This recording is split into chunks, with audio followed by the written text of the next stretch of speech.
A new phone, a new shape, but still a whole bunch of similarities means a new opportunity, once again, to start fresh. And that's exactly what I did this time around with the Z Fold 8 and 8 Ultra. Now, yes, you can just restore from a backup, but I quite like starting fresh rather than just, restoring over and over again, which over time just bloats your phone, apps you never actually use, settings you don't even remember changing 5 years ago, and then weird problems that never really seem to fix themselves until you do a full factory reset. And being a folding phone like this one, there are a few fold specific things that I'm going to show you along the way that most people completely miss. So please do subscribe. YouTube has been pretty brutal this year with the algorithm changes, but let's just get on with it and jump into the very first things I do when setting up a brand new Z Fold 8, including how to switch on a load of great features that are very weirdly disabled by default straight out of the box. Now, before we get into the settings, one of the first things after buying the phone is, well, protecting it.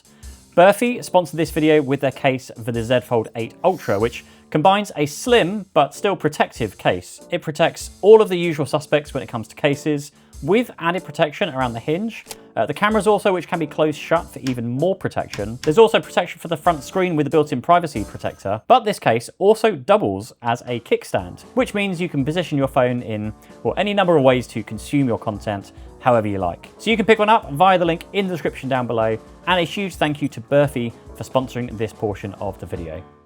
Okay, so the very first one here, first proper tip, and this one is specific to the Fold. My guess is when you set the phone up, you were pretty excited to only registered one fingerprint. Now the problem with a folding phone is when it's open, you'll probably unlock it with your thumb or maybe first finger, but when it's closed and you're using the cover screen one-handed, especially in your left hand, you'll probably use a different finger entirely. So I highly recommend you map at least 3. So head into settings, then security and privacy, fingerprints, then tap the little plus button and register any additional fingerprints that you actually need. Now the trickiest to getting this right is to move your finger around as much as possible, because there is lots of edges to your fingers and thumbs and you want to make sure you catch all of them at all the different angles. And also make sure you hold the phone the way you actually pick it up whilst you're doing it, both folded and unfolded, so the reader learns those real angles. Next up, whilst we're here, the app drawer is a bit of a jumbled mess by default, so swipe up to open it, tap the 3 dots, go to sort, and then choose alphabetical order. So now everything's actually findable. It's a very small thing, but it saves you a surprising amount of time on day one. Now the first setting I always change is switching navigation from buttons to gestures. So you do this under display, then navigation bar. And as someone who bounces between iPhone and Android, this just makes switching between devices really easy. But again, if you like the buttons, then we'll keep the buttons.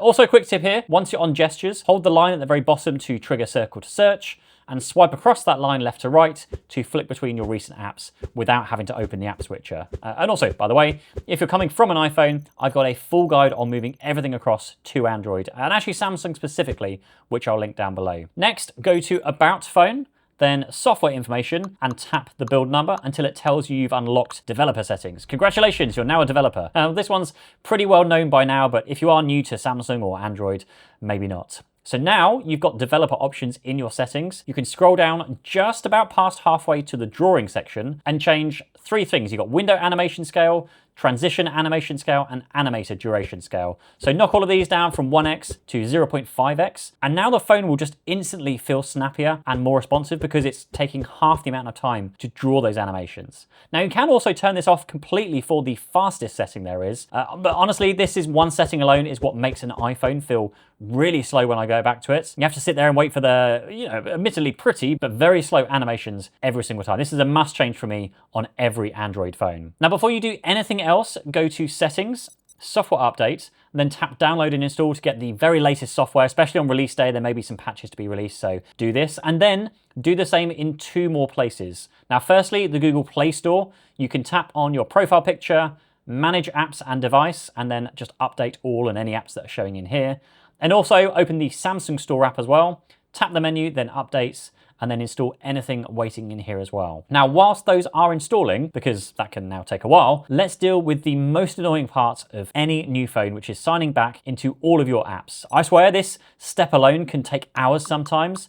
So one of the very first things that I personally do is manually download and install a password manager. I choose to use 1Password. You can use whatever you want. It's just my personal password manager of choice. And so when I'm now signing back into everything, I'm not scrambling to look up passwords or worse, writing them down. And yes, I know you can use the built-in password managers, but because I switch between Apple, Android, Mac, Windows, PC, whatever it is, then I need to use a cross-platform one. Now, quick note on autofill whilst we're on passwords, go to Settings, Security and Privacy, More Security Settings, then Passwords, Passkeys and autofill. Now by default, the phone leans on Samsung Pass, of course, because Samsung, but if your passwords do live in your own password manager or in Google or somewhere else, set your preferred service here so that autofill actually works everywhere. A few more basics before we dig into the menus now. So tap and hold on the home screen, go to Settings and change the home screen grid from 4:6 to 5:6. You get more on screen, there's less swiping around. I also bump up the app size to use more of that space as well. And you can also tweak the app screen and folder grid sizes here too, if you wish, of course. Plus, the big one here is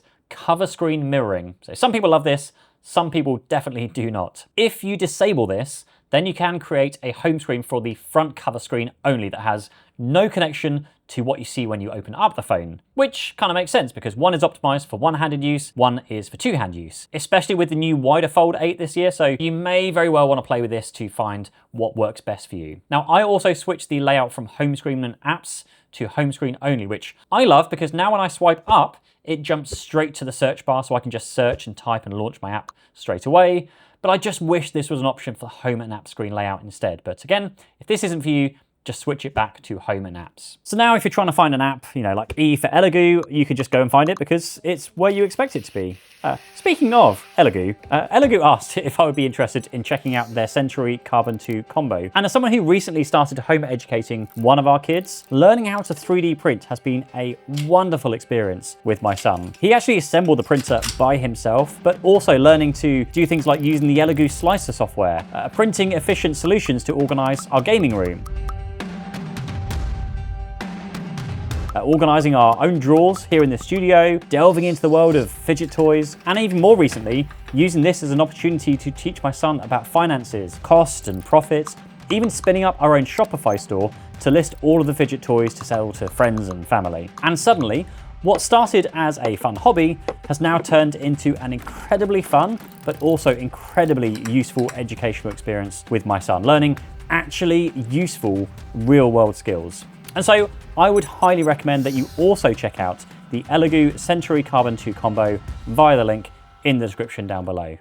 Now next I add my other accounts because, well, during setup I only signed into one account and I've got a fair few. I've got work accounts, personal, ones I share with others. So head into the Play Store, tap the little down arrow and then add another account and just sign into the rest of those accounts right here. With those added, let's kick off installing everything at once. So still in the Play Store, tap your profile picture, manage apps and device, manage, and then at the top, tap this device, tap not installed to see everything you've previously downloaded on other phones, or you can actually pick one of your other phones from the list. And then you can go in here, check off every app that you want, and then hit the one download button to just download them all in bulk whilst we carry on with the rest of the settings. So next you can jump into Google Photos, tap your profile picture, and just make sure that backup is actually switched on and pointed at the right account because, again, by default, this isn't switched on until you do this. And that would be kind of annoying if you don't notice this and lose some of your photos. Next, Galaxy AI. Now, this looks like a tidy list of everything the phone's AI can do, but when I went through each one,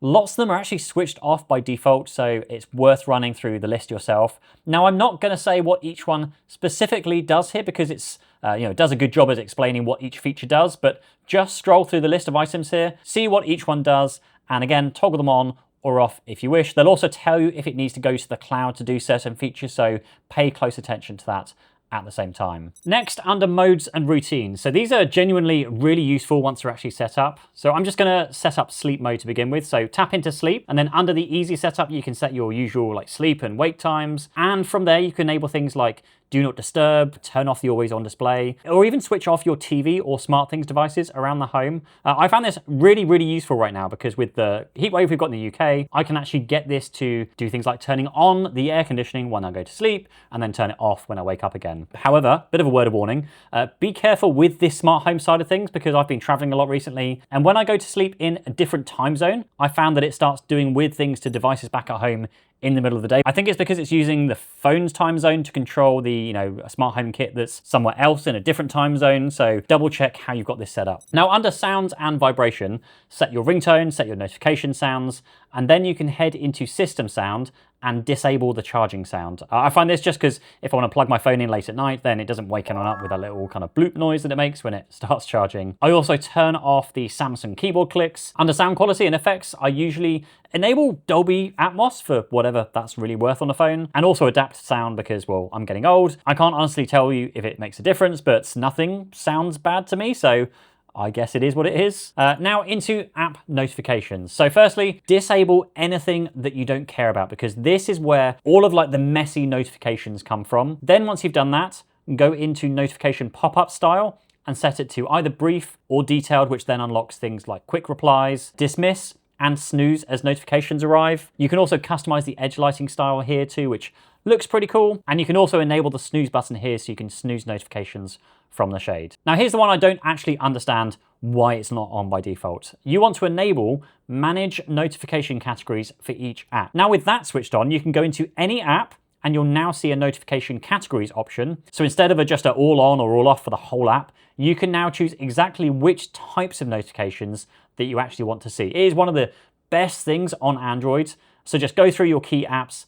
Take Instagram, for example, you probably don't need the lock screen banner and the pop-up and the badge. I just keep the badge so you still know that something's arrived without those constant distractions. Now a few more under display first, so you can set dark modes to scheduled, which means it will go from sunset to sunrise, which might just be easier on the eyes for you at night, also easier to read in the daytime, but if you're a dark mode person, of course, just force it to always be on. Set motion smoothness to adaptive just to make most use of the high refresh rates. And then there's also adaptive color tone, which adjusts the display's color to the light around you using the sensors. Nice on the eyes and more readable in very bright or very dark rooms. There's also eye comfort shield if you want to warm the screen on a schedule. Honestly, I just leave it off because I want accurate colors when I'm, reviewing lots of these video footage clips very late at night. But if you care about your eyes, switch it on and set to enhance comfort. Under screen timeout, there is a toggle to keep the screen on whilst you're looking at it. Under lock screen and always on display, you want to enable the always on display and just set it up however you like here. And it's also worth grabbing Good Lock from the store to customize this even further. There's also extend unlock, which can keep the phone unlocked in a safe place like home or work, or whilst it's connected to a trusted device like maybe a Galaxy Watch or a Galaxy Ring, or just via on-body detection whilst you're walking around with it. And I also keep the roaming clock on, especially useful when traveling, so I see both my current time zone and my home time zone, which is very handy for calling family without having to do all the mental arithmetics of which time zone I'm in. Under accounts and backup, make sure you have your backup actually on because, again, it's not on by default. And whilst you're thinking about it, go to security and privacy, more security settings, then enhanced data protection, and switch both options onto encrypt your backups and sync data. No idea, again, why it's tucked away in here and why it's not switched on by default, but again, highly recommended. Now here is one most people never touch, and you're probably not going to need, but it's just kind of good to know that it's there. So go to settings, device care, then memory, and scroll to the bottom and you're going to find an option called RAM Plus. Now you can actually sacrifice a little bit of storage to effectively boost your RAM, which then helps with things like multitasking and on a fold where you're running multiple apps side by side a lot of the time. That's exactly the workload that it can help with. Now you've got a brand new phone with plenty of storage, so why not turn it on for now and then dial it back later if you ever need that space. Next, let's just make the quick settings actually useful. So swipe down, tap the pencil to edit, and just get rid of any toggle switches that are completely irrelevant to you to start with. And then start looking through the extras and drag in the ones that you want to have on your screen here. So things like maybe Dolby Atmos for movies, performance profile is a good one, secure Wi-Fi, extra dim and screen record, also very, very useful I find. And you can then reorder things, so things like brightness and volume sit near the top. And of course, if you're left-handed, go into panel settings and set the shade to open from the left corner. Now, something I do use is extra dim. It just drops the brightness below its lowest setting, which is really, really useful when checking your phone at night without lighting up and blinding yourself in the pitch black bedroom or in the cinema or whatever. It is buried deep in the menus normally, so having it one swipe away is really useful. Still in device care now, turn on auto optimization and set it to when needed. So if the phone starts running hot because of background tasks or an app misbehaving, it will notice and then optimize itself, restarts, clear things out, but only when the timing's right. Also under device care, tap performance profile, and I would actually switch this on to light. Now on the last few generations, this makes no noticeable difference to real world performance, but it does make a difference to battery life. Again, just this is one to play with it for your own self, and if you feel like it has a performance hit or you maybe see the battery gains, set it to whichever way suits you. Now this phone this year gets 7 years worth of software updates, so if you're planning to keep it a very long time, look after the battery. So go into settings, battery, then battery protection. Adaptive protection should be on by default. If it's not, switch it on, and then you can consider setting it to maximum, which then caps the charge to protect long-term capacity, because constantly charging to 100% at high speed and then draining it wears the battery faster. So maximum, or maybe 90 to 95% if you want a little bit of a buffer, will keep the battery healthier for the long haul. Next up is screenshots and screen recording. So I screen record a lot to show people how to do things. Now the easiest way is to use the screen record toggle in those quick settings. You can also then record device audio, add the mic, and then show the taps on screen. To keep those recordings clean though, you can go to settings, advanced features, screenshots and screen recordings, and then you can hide the status and navigation bars if you wish, and set delete after sharing if you like, and then adjust the recording quality. 2 quick notification ones next. So first, privacy. Under notifications, go to hide content when locked and then set it to hide. You just don't want personal messages broadcast on that big cover screen for anyone else to read nearby. Second, sort and filter. Lets you switch on minimize notifications so the phone learns to group and quieten categories and notifications instead of firing every single one of you, individually, which can get very annoying after a while. Under apps, default apps, opening links. So disable opening links inside of apps. I always find it really annoying when a link opens in the within the app, and then I've got to tap through extra buttons just to get through the actual browser. So it's worth doing that. Under date and time, so under general management, date and time, turn on set time zone automatically based on location. Again, I'm not sure why this isn't by default, but here we are, and it saves the roaming clock confusion when you land somewhere as well. Now, the big one for protecting your now very expensive investments, just think how your wallet feels if you lose this thing. So go to settings, security and privacy, lost device protection, and make sure that Find My Phone is on with a green tick. Then you want to head into theft protection, which again is weirdly off by default, and work through it properly. Turn on identity check, so your biometrics are required to change the key settings, set up safe places like your home, and turn on theft detection lock, which uses those sensors to spot the phone being, snatched out of your hand or someone riding off with it, and then automatically locks it. Turn on offline device lock as well, and remote lock too. And also, whilst you're on that page, copy the Find My Mobile link, email it to yourself with a memorable subject line, and do the same with samsungfind.samsung.com, because if the phone's stolen, you want to get to those sites very fast. And whilst we're here, if you do have a Galaxy Watch or a Galaxy Ring, you can open the wearable app and set up Samsung Find for those as well. Now, staying in security and privacy, if it's available for your region, turn on app protection. So this is a McAfee-powered scanner for things like apps and software,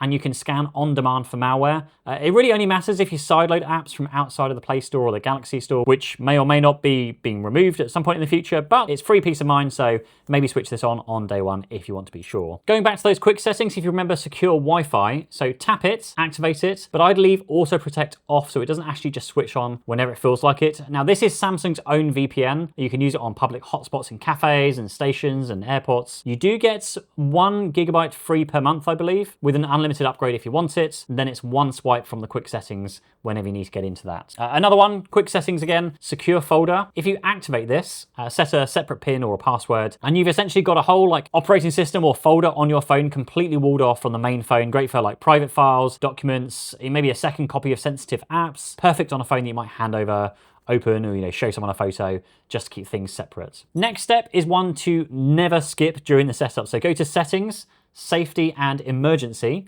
Fill in your medical information here, blood type, allergies, as best as you can. You add your emergency contacts from your phone book, and then get familiar with the emergency SOS features. So 5 presses of the power button will send an SOS, and you can tick the box to alert your emergency contacts as well, who might reach you faster than the emergency services, depending on how near away you are. And also set up emergency sharing too. So if you trigger it, you can send photos and audio of what's happening to your trusted contacts. The last tool here, and this is a great one, so under safety and emergency again, right at the bottom, there's an unknown tracker alert. So this scans for AirTags and other Bluetooth trackers around you.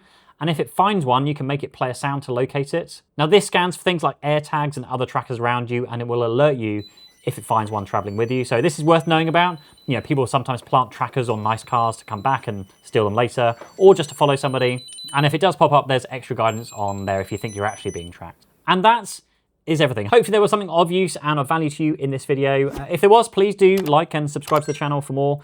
Thank you so much for watching, and I'll see you in the next one.